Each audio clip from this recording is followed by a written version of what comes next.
श्रीमद् भगवत गीता के पहले अध्याय का महात्म।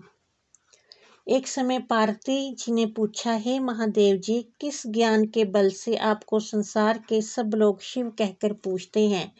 मृगछाला ओढ़े, सब अंगों में शमशानों की विभूति लगाए, गले में सर्प और नर मुंडों की माला पहने हुए हो, इनमें तो कोई भी पवित्र नहीं, फिर आप किस ज्ञान से पवित्र माने जाते हो? ये आप कृपा कर कहिए। श्री महादेव जी बोले, हे प्रिय सुनो, गीता ज्ञान को हृदय में धारण करने से मैं पवित्र माना जाता हूँ और इस ज्ञान से मुझे बाहर के कर्म नहीं व्यापते। तब पार्वती जी ने कहा कि हे भगवान, जिस गीता ज्ञान की आप ऐसी स्तुति करते हैं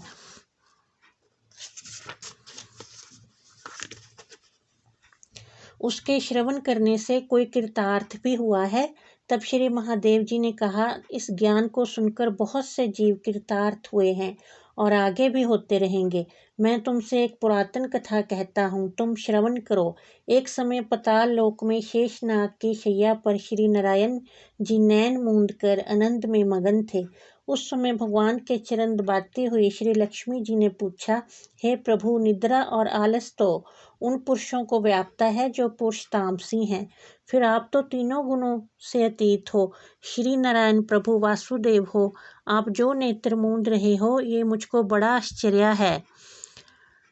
श्री नारायण जी बोले, हे लक्ष्मी, मुझको निद्रा आलस नहीं व्यापता। एक शब्द रूप जो भगवत गीता है, उसमें जो ज्ञान है उसकी आकार रूप है, तैसे ये गीता शब्द रूप अवतार है।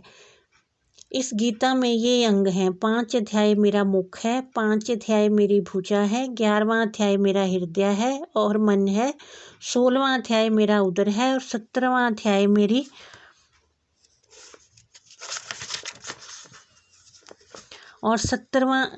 मेरी जंघा है, 18वां अध्याय मेरे चरण हैं। गीता के सब श्लोक ही मेरी नाड़ियां हैं और जो गीता के अक्षर हैं वही मेरे रोम रोम हैं। ऐसा मेरा शब्द रूपी जो गीता ज्ञान है, उसी के अर्थ में हृदय में विचार करता हूँ और बहुत आनंद को प्राप्त होता हूँ। लक्ष्मी जी बोली, ही हे श्री नारायण जी, जब श्री गीता का इतना ज्ञान है तो उसको सुनकर कोई जीव कृतार्थ भी हुआ है, सो मुझसे कहो। तब श्री नारायण जी ने कहा, हे लक्ष्मी, गीता ज्ञान को सुनकर बहुत से जीव कृतार्थ हुए हैं, सो तू श्रवण कर। एक शूद्र वर्ण प्राणी था जो चंडालों के कर्म करता था और तेल लवण का व्यापार करता था। उसने एक बकरी पाली। एक दिन वह बकरी चराने को वन में गया और वृक्षों के पत्ते तोड़ने लगा। वहां उसे एक सर्प ने डस लिया, जिससे वह तुरंत मर गया। मरकर उसने बहुत नरक भोगे। फिर बैल का जन्म पाया। उस बैल को एक भिक्षुक ने मोल लिया। वह भिक्षुक उस पर चढ़कर सारे दिन मांगता फिरे। जो कुछ भिक्षा मांगकर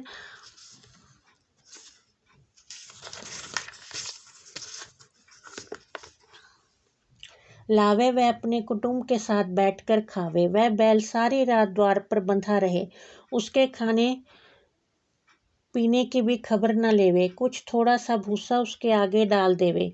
जब दिन चढ़े फिर बैल पर चढ़कर भागता फिरे। कई दिन गुजरे तो वह बैल भूख का मारा गिर पड़ा, किंतु प्राण नहीं निकले। नगर के लोग देखा करें, कोई तीर्थ का फल दे, कोई व्रत का फल दे, तब भी उस बैल के प्राण नहीं छूटे। एक दिन एक गणिका आई। उसने लोगों से पूछा, ये कैसी भीड़ है? तो उन्होंने कहा कि इसके प्राण नहीं निकलते, अनेक पुण्यों का फल दे रहे हैं तो भी इसकी मुक्ति नहीं होती। तब गणिका ने कहा, मैंने जो कर्म किया है उसका फल मैंने इस बैल के निमित्त दिया। इतना कहते ही बैल की मुक्ति हुई। तब बैल ने एक ब्राह्मण के घर में जन्म लिया। पिता ने उसका नाम सुशर्मा रखा।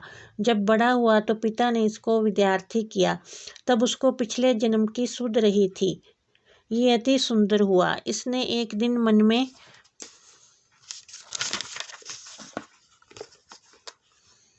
विचार किया, जिस गणिका ने मुझे बैल की योनि से छुड़ाया था उसका दर्शन करूं। विप्र चलते चलते गणिका के घर गया और कहा, तू मुझे पहचानती है? गणिका ने कहा, मैं नहीं पहचानती। तू कौन है? मेरी तेरी क्या पहचान है? तू विप्र और मैं वैश्या। तब विप्र ने कहा, मैं वही बैल हूँ जिसको तुमने अपना पुण्य दिया था। तब मैं बैल की योनि से छूटा था, अब मैं विप्र के घर जन्मा हूँ। तू वह अपना पुण्य बता। गणिका ने कहा, मैंने अपने जाने पुण्य कोई नहीं किया। परंतु मेरे घर एक तोता है, वह सवेरे कुछ पढ़ता है, मैं उसके वाक्य सुनती हूँ। उस पुण्य का फल मैंने तेरे निमित्त दिया था। तब विप्र ने तोते से पूछा कि तू सवेरे क्या पढ़ता है? तोते ने कहा कि मैं पिछले जन्म में विप्र का पुत्र था। पिता ने मुझे गीता के पहले अध्याय का पाठ सिखाया था। एक दिन मैंने कहा, मुझको गुरु ने क्या पढ़ाया है? तब गुरुजी ने मुझे श्राप दिया कि तू सुआ हो जा। तब मैं सुआ हुआ। एक दिन फंदक मुझे पकड़ ले गया। एक विप्र ने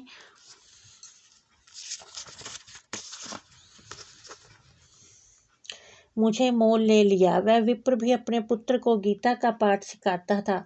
तब मैंने भी ये पाठ सीख लिया। उसी दिन विप्र के घर में चोर घुस पड़े। उसको धन तो प्राप्त न हुआ, किंतु वह मेरा पिंजरा उठा ले गए। उनकी ये गणिका मित्र थी। वह मुझे इसके पास ले आए। सो मैं नित्य प्रातः गीता जी के पहले अध्याय का पाठ करता हूँ। वही ये गणिका सुनती है, पर इस गणिका की समझ में कुछ नहीं आता। जो मैं पढ़ता हूँ वही इस गणिका ने तेरे निमित्त दिया था। वह श्री गीता जी के पहले अध्याय के पाठ का फल है। तब विप्र ने कहा, हे तोते, तू भी विप्र है, मेरे आशीर्वाद से तेरा कल्याण हो। सो हे लक्ष्मी। विप्र के इतना कहते ही वह तोता भी मुक्ति को प्राप्त हुआ। तब गणिका ने बुरे कर्म छोड़कर भले कर्म ग्रहण किए, नित्य प्रति स्नान करे और श्री गीता जी के प्रथम अध्याय का पाठ करे। इससे उसकी भी मुक्ति हुई।